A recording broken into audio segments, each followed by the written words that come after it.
Cole Palmer and Morgan Rogers playing just in behind. It's well, wow, have a day off, Chelsea, right? Yeah, I'd be absolutely stunned if Chelsea don't come in the top 3 next season. There's no way in the world that Aston Villa will want Morgan Rogers to go. He's the one I'd rather have in my team. Oh, absolutely. Yeah. But he's not going to West Ham, mate. Don't worry. Right.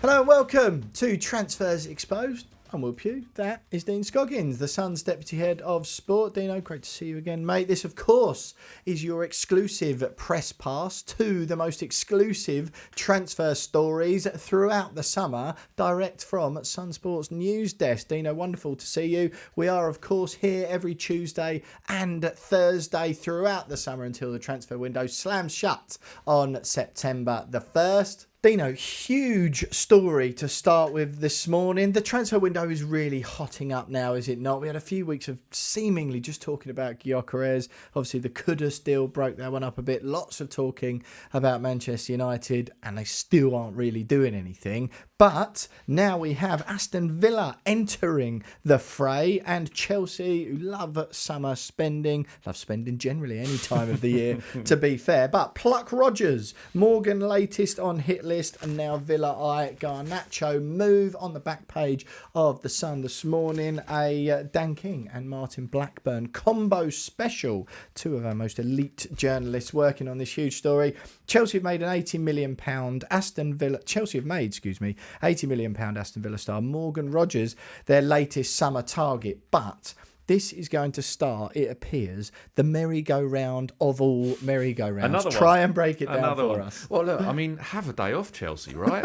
I mean, they've just collected the Club World Cup and they've spent a load of money. This will obviously take the spending through the 200 million-ish mark, and that's obviously just this summer. Forget the other stuff that they've done billion before. Plus before. Absolutely, But wow, I mean, look, I used to cover Aston Villa, one of my clubs on my patch back in the day, and I'm sorry, Villa fans, and this is not the one that you're going to want to read, but I mean, this is to reunite some old City boys. It seems that's the modus operandi of Chelsea at the moment by anybody who was in the City Academy and now plays for England under Enzo Maresca. Yeah.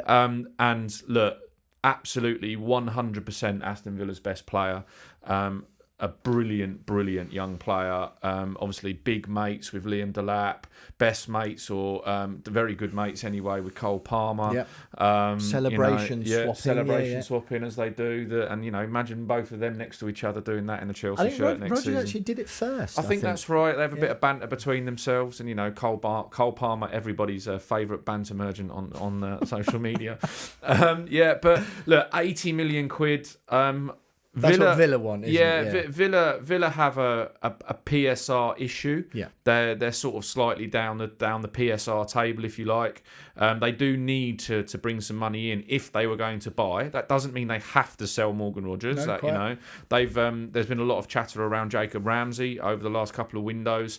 They've got a couple of other players that they could shift on. Yep. Obviously, they didn't go down the Marcus Rashford route because of the money issue. Yep.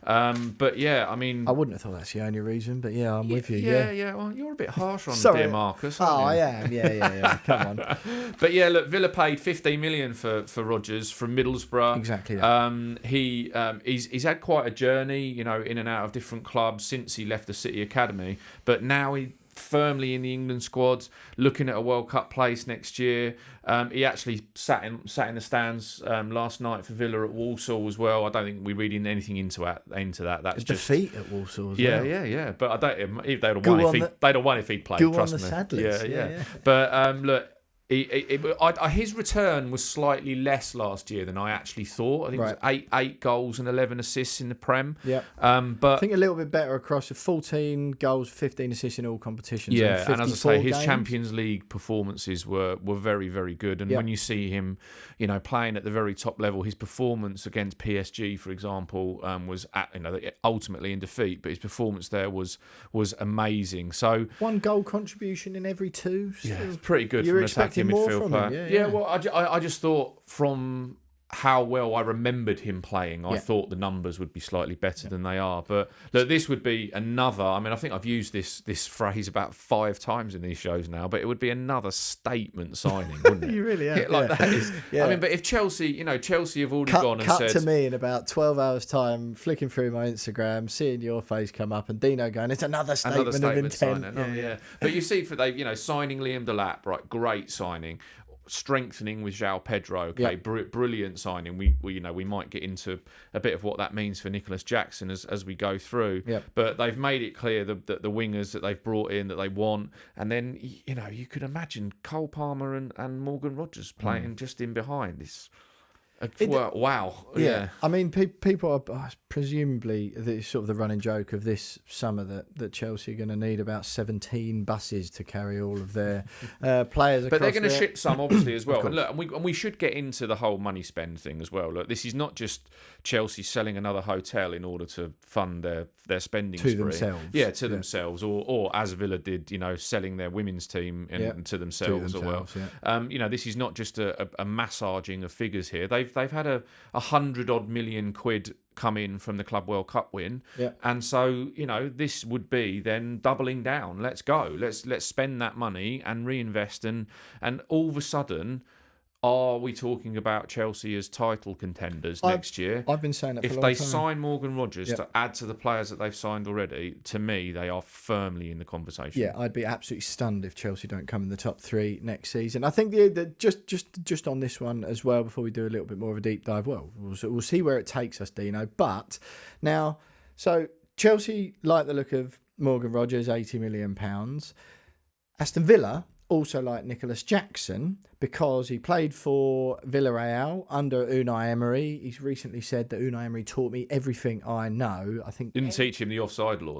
I did actually say when we were chatting about this beforehand that I don't know if Emery will be wanting to take credit for teaching Jackson everything he knows. But any Aston Villa bid for Jackson is expected to trigger an official bid from Chelsea for Morgan Rogers. However, another player and another club in this mix is Alejandro Garnacho and Manchester United, who Villa are also having a look at. Obviously, given the situation, he's been frozen out of training along with 4 other players at Manchester United, only allowed to come in the evenings after the first team, Ruben Amorim, have left for training. It's just one of them with Garnacho. Obviously, United just want him out the door for PSR purposes. Now, Manchester United also like Nicolas Jackson. So it's one of those things where, from a Villa's PSR point of view, selling Rodgers makes sense.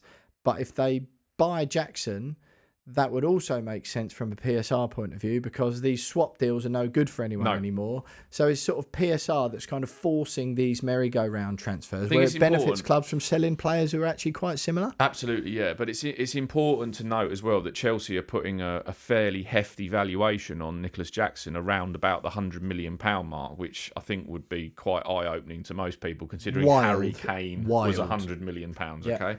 But he is, let's not be too harsh on Nicolas Jackson. He's a very, very good footballer. He is. But if Morgan Rogers' contract expires in 5 years' time, right? Nicolas Jackson's, to be fair, expires in 2033, I think. Yeah.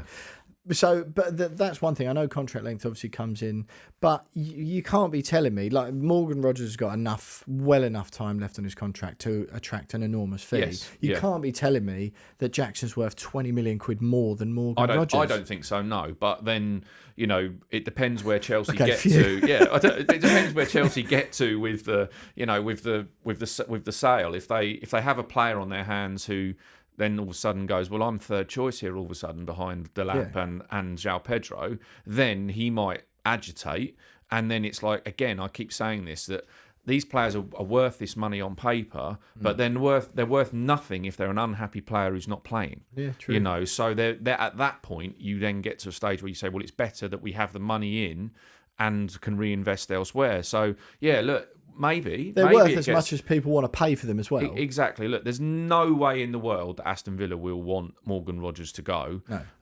And I would say an 80 million valuation for him is pretty fair, you know, from a Totally. player of that level. You know, we're not talking Jude Bellingham levels here, but we are talking about an attacking midfield player who plays for England, who can score goals and is proven in the Premier League and as the well. Champions League. Absolutely, yeah. So yeah, I look, it's a really intriguing one. I do think the Jackson thing is probably how do I say this politely? Is probably being driven more from the players' camp than it is from the club ends. But Unai Emery is, without doubt, a big fan. Yeah. Why do you? Yeah. I mean, that much is for sure. Unai Emery would love Nicolas Jackson at Aston Villa.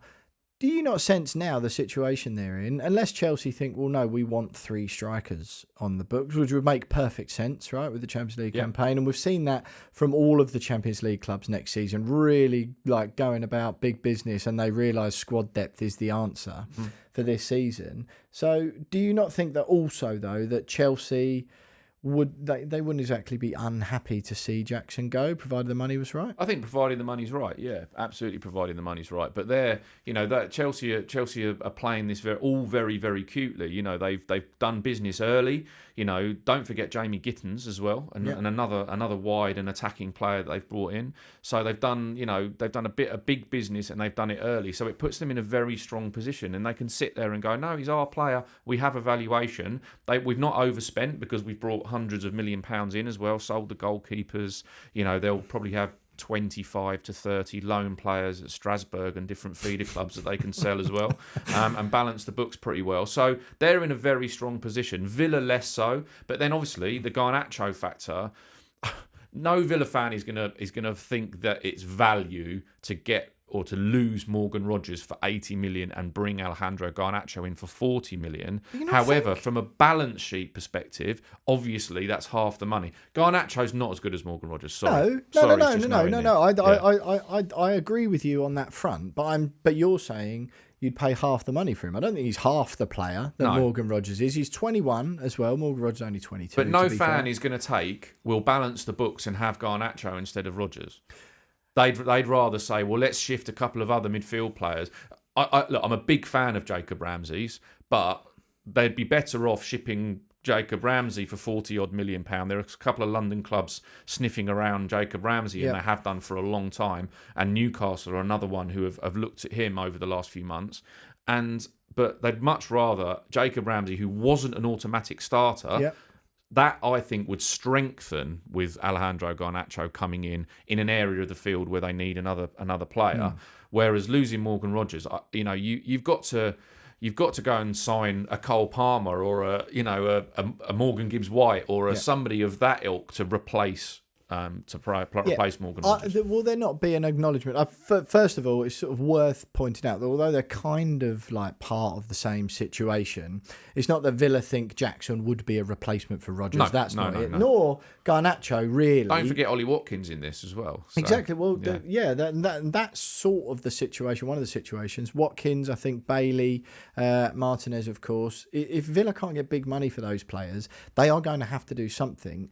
Don't you, as in financially, but don't you think fans these days have an understanding of, or more and more anyway, of the PSR, the constraints that PSR puts on clubs and the necessity to balance the books? Yeah, absolutely. But that doesn't mean you want to see Morgan Rogers leave. Of course, but surely any fairly sensible-minded or realistic Aston Villa fan will acknowledge that this is a different conversation if they're in the Champions League next season. Missing out narrowly on the Champions League last season, as good as they were and as exciting as that project is at Villa Park. Thanks to a terrible refereeing decision, by the way, at Old Trafford.